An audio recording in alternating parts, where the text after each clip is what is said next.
Jam TV. Ciao, bentornati su Jam TV. Per le incursioni di Alex oggi abbiamo incontrato l'artista britannico Mick Jagger, fratello di Mick Jagger, leader storico dei Rolling Stones, con i quali Chris collabora. In Italia Chris ha presentato il suo ultimo lavoro, All the Best, uscito il 20 ottobre 2017 per BMG Absolute. All the Best è una raccolta di 16 brani selezionati tra le sue migliori registrazioni degli ultimi 20 anni, tra cui compaiono duetti con Sam Brown, Mick Jagger e chitarre suonate da David Gilmour. Inoltre contiene una traccia inedita, Avalon Girls. Il disco è accompagnato dal DVD del film I Got the Blues in Austin con Mick Jagger e John Peyton ed è uno spin-off del loro programma radiofonico The Blueseum of Fine Art e riprende il viaggio di Chris e John che portano la leggenda del blues, il pianista Pine Top Perkins, a vedere un concerto dei Rolling Stones. Mick Jagger.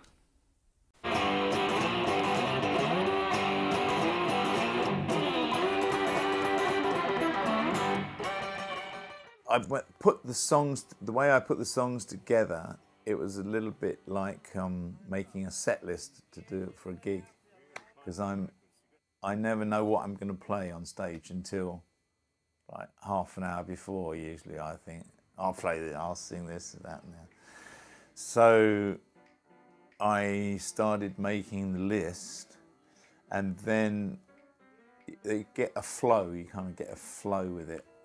It's like editing. So it was quite sort of rocky, and then I wanted to change it, and it was quite difficult to change the kind of vibe of the record, but I did change it, and it took a long time of messing around. But I mean, it's great because you've got a lot of songs to choose from, but in some ways that makes it more difficult.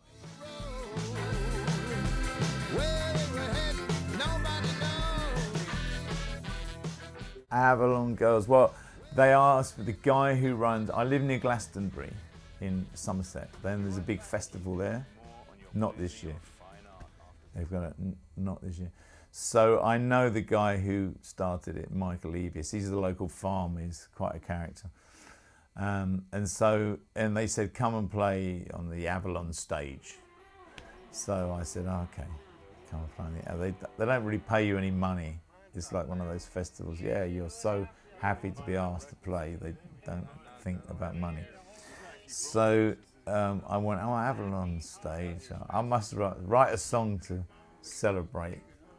So, you know, because the Glastonbury has this kind of little mountain, they call it a tor, and then all around it is the Avalon, the Vale of Avalon, where the sort of apples grew and sort of, and in Glastonbury, there's a lot of people who've moved there, and there are quite a lot of women who, kind of girls who, quite strong, and they're quite independent, and you know they're quite free, and so I thought, well, I could write a song for Avalon Girls, so you know, because they just like to dance and be themselves, and they're not, you know, very independent.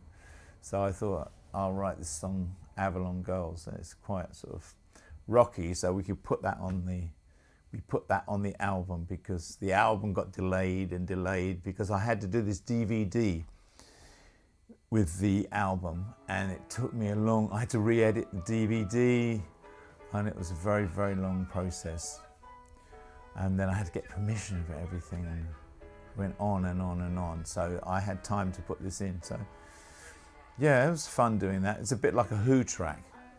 I keep meaning to send it to Pete Townsend, saying, do you like my Who track?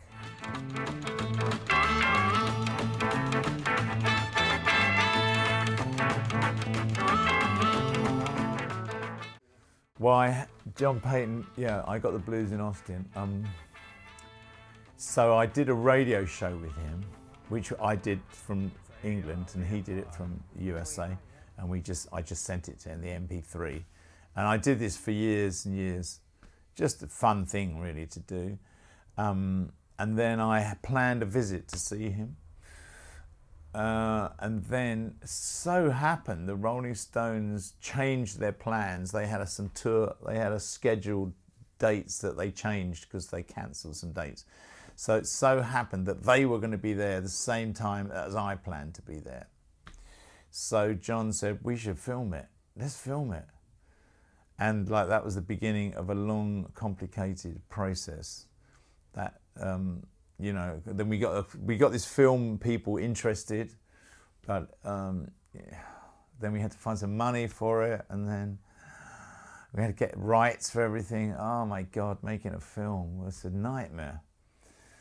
But we did some nice filming of some old blues guys, Pine Top Perkins, who played with Muddy Waters, Hubert Sumlin, who played with Howlin' Wolf, and some other guys. I'm so pleased we did it because they're all dead now, you know. So we got their stories on tape. Took Pine Top to the Rolling Stones show, and he was already 93 years old, and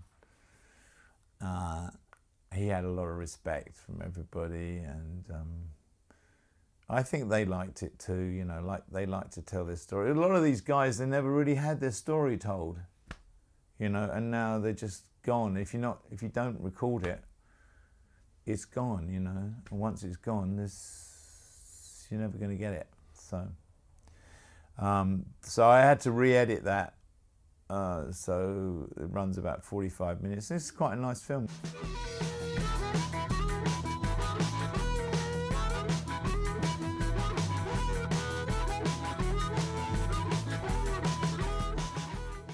Well, you know, because we had all these different, because when we shot it, we had this very early formats. It wasn't even HD. And we had to convert everything. Oh, it was very difficult. It's a lot easier now with cameras.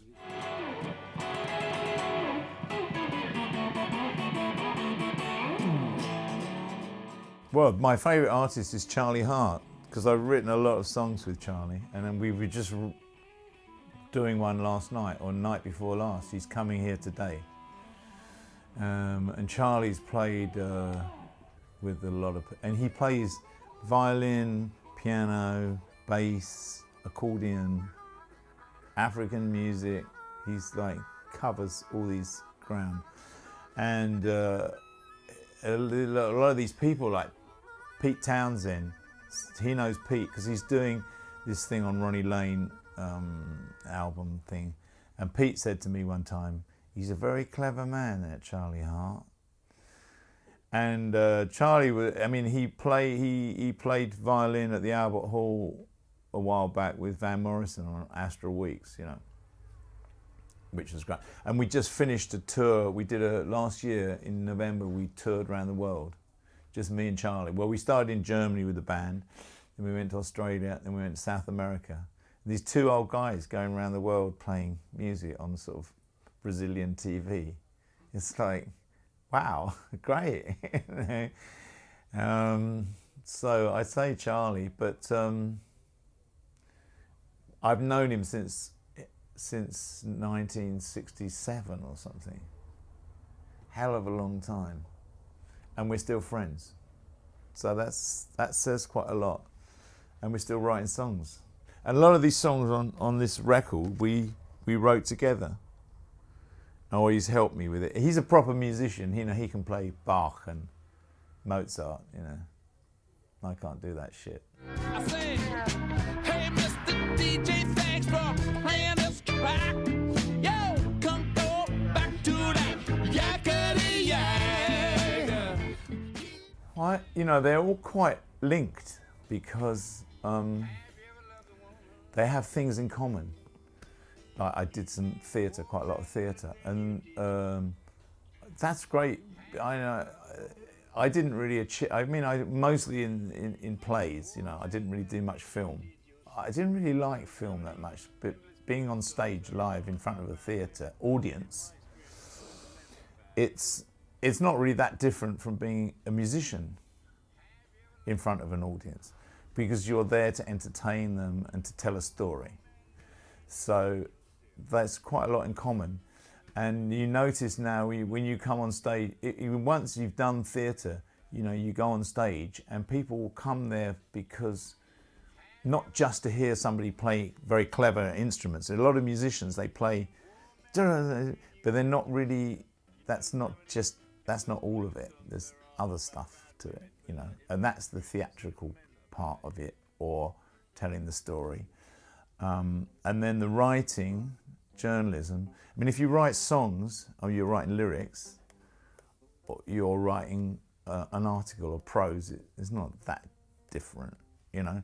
And I learnt quite a lot by going to see a lot of other bands and watching them, and you go, oh, he's doing that. That's not a good thing to do.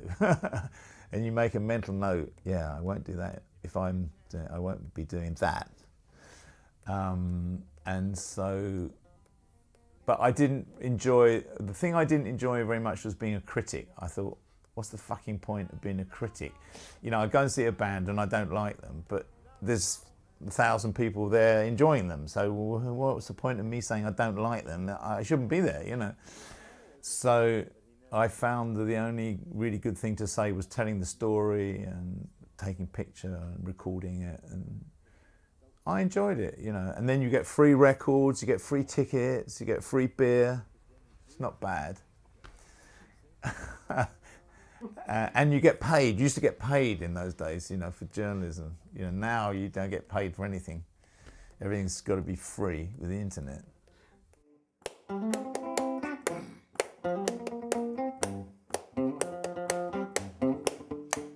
I'm a good man. If you give me a chance, I'm a good man. Believe me. If you give me a chance. Well, I'm trying to finish writing my autobiography, my story, you know, my memoir. So that's been quite good fun, exploring all that. And I've got a lot of material. I mean, the good thing about writing is I found writings that I've done from years ago. And because your memory, the older you get, your memory fades, you know. And when you're younger, your memory is better. So I found all these writings and photographs and pictures and stuff, and so yeah, I want to make a memoir of my sort of stories and times, and bring in lots of different things and make it fun and entertaining, and so that's really kind of what I need to do. But it's very hard when you're sort of playing gigs and then you're going back to writing, because when you're writing, you just have to be. You don't want people to interrupt you. You know, you can't be writing and then an email comes and you answer the email. It doesn't work like that. You have to just sit there for few hours and just do that, and just like that. And then somebody comes and asks you a question and you go, what? You know, you can't even, writing is a very solitary thing.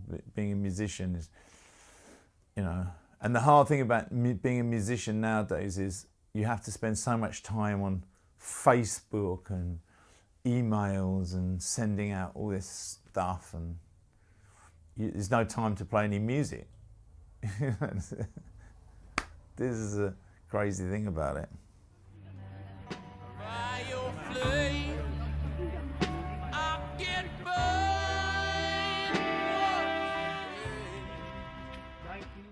And then I've got my band, and I've got gigs with my band, and it's just great having, you know, like BMG release this record and put it all together and actually have a record company that signed you up and bought your songs up, and you know, you think, wow, that's great, someone's helping you out.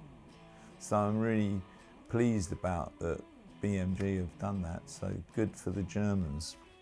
And it's very nice we love coming to Italy.